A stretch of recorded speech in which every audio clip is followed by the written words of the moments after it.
Spencer Holbrook from Letterman Row. Spencer. Josh, when you evaluate yourself through 3 weeks, what do you see that's the main thing that you need to do better? And then kind of following off of that, how have you and Marcus been talking through the way you guys have been playing through 3 weeks? That's good. Can you repeat that? I'm sorry. When you look at the way you've been playing through 3 weeks, you and Marcus both, how do you guys evaluate each other and make each other better through 3 weeks? And then what do you see on film that you need to improve on the most? I think on a day-to-day basis, we really just talk about just like the little details, not always trying to make the big play or just making our reads and always trying to be in the right spot and not trying to get the game moving too fast for us. So I think that's our biggest improvement that we made over the 3 weeks. We kind of slowed down and we kind of took our time and actually broken down film and stuff. All right, we'll go next to Austin Ward, Letterman Row. Austin. Josh, it seems like you're doing a little bit of everything in the secondary right now. Like, how would you describe your role? Because it seems like you could pop up anywhere. I can describe it kind of like a Swiss Army knife. Just kind of anywhere you need me. Do you like that part, or would you rather have one defined role? Honestly, it doesn't matter to me. I just want to be out there with my team, make plays, and hopefully get to where we want to be at the end of the season. Thanks, man. We'll go next to Dan Hope from 11 Warriors. Dan? Hey, Josh. Ryan talked before about just the lack of, margin for error that you guys have. I'm sure you guys always feel like you need to win every game, but is that even more amplified this year with how shortened this season has become? Definitely. You can't make mistakes. I mean, we got limited games. Even Maryland last week got canceled, so you never really know what's going to happen. So everything counts. So we have to go into every game, every week, focused. Do you see like a different sense of urgency right now just because there are so many less games? Definitely. Because they harps on it every day. Just can't take days off because you never know what's going to happen. I mean, we get a limited amount of games and we have to get to where we want to be. So Next up, we'll go to Nathan Baird, Cleveland.com. Nathan. Josh, just what stands out to you about Indiana's receiving core? That obviously the two wideouts and the tight end that they have. I mean, this is a team that can probably throw more weapons at you than you guys have seen from Indiana before. I think the thing that stands out is their athleticism.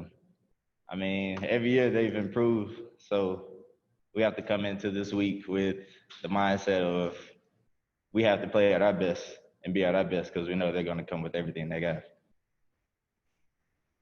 All right, we'll go next to Bill Rabinowitz, Columbus Dispatch. Bill? Yeah, Josh, can you just give me your assessment of how you've played and how you think the secondary's played this year? I think I played pretty good, and then as well as the secondary, but there are some places we can improve as far as tackling and some things like that. But all in all, I think we're in the right direction, and we're where we want to be right now. So we just got to keep working. Okay, thank you. Go next to Bill Landis from The Athletic. Bill. Hey, Josh, prior to this year, how much experience did you have playing man-to-man coverage, and in the times they've put you in those positions this year, how do you feel like that's gone? I had a bit of experience because Hafley used to make me practice with the corners sometimes, so I wasn't too nervous about it, lining up in the slot, so I'm actually comfortable out there, really. I like being down in the box close, seeing everything fast, so. And we'll go next to Tony Gerdeman, Buckeye Scoop. Tony. Josh, in that role, what do you think you bring to this defense then when you can the slot or you can be that deep safety? What do you bring to the defense then? Just playmaking ability, energy. Just a guy that just wants to play ball, see ball, get ball. So. And we saw that on that 2-point conversion? Yeah, kind of. That was just a kind of keep him out of the end zone, don't let him get it. So. All right, next up, Jeremy Birmingham, Letterman Row. Jeremy. Hey, Josh, during your recruitment, I hope you don't mind if we go back to that a little bit, but you were obviously considering a number of schools that are very successful programs, Ohio State, Oklahoma, Georgia, Florida, all those big names. What was it culture-wise at Ohio State that was different for you, and why did you pick the Buckeyes at that time? No, and was it obvious to you to see the difference culture just from being on visits? Yeah, actually during my junior year, I took a lot of visits during that summer. And I felt like just every time I came to Ohio, it was just like that brotherhood, like a home feeling. Just Was kind that was that much different than anywhere else, or is there a way to tangibly separate that from other places? I feel it was a lot different from other places. Most places really just care about the football and years after that, but they don't talk about where you want to be after football or what you actually want to do in life. So I think that actually attracted me here to the Buckeyes. Thanks. Alrighty, next up, we've got time for two more, and the first one is Tim May, Letterman Row. Tim. Yeah, first of all, Josh, have you ever owned a Swiss Army knife? No, I haven't. You just are one, right? Yeah.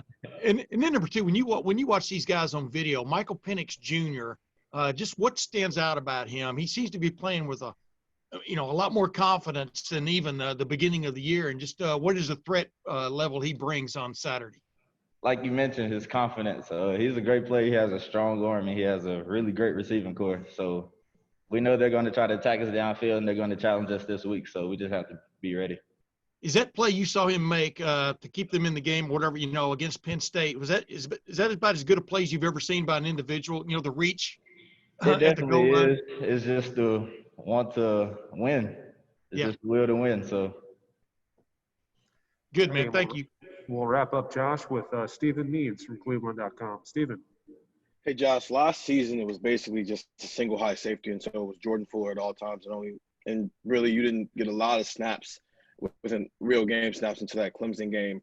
But when they came to you this spring with this kind of role, I know you want to any way you can get on the field is fine, but when you were looking at it, did you see how this maybe better fit your skill set and what you bring to the table? And were you excited about this role? I don't know, was this a more exciting opportunity than just this is only going to be one safety and we're going to play this safety only, but having this role specifically made for your skill set? Were you, I don't know, excited about that at all, or I don't know? It wasn't really a plan coming in. As Coach Combs came in, he kind of talked to me about multiple spots, but he just basically sat me down and told me that he wanted me to learn every spot in the back end, basically. He said versatility is our biggest threat, so I think I took that to heart, and I felt like that was my biggest chance of getting on the field. Thanks. All righty, Josh, thank you very much for your time. Have a great day today. Thank you. You too.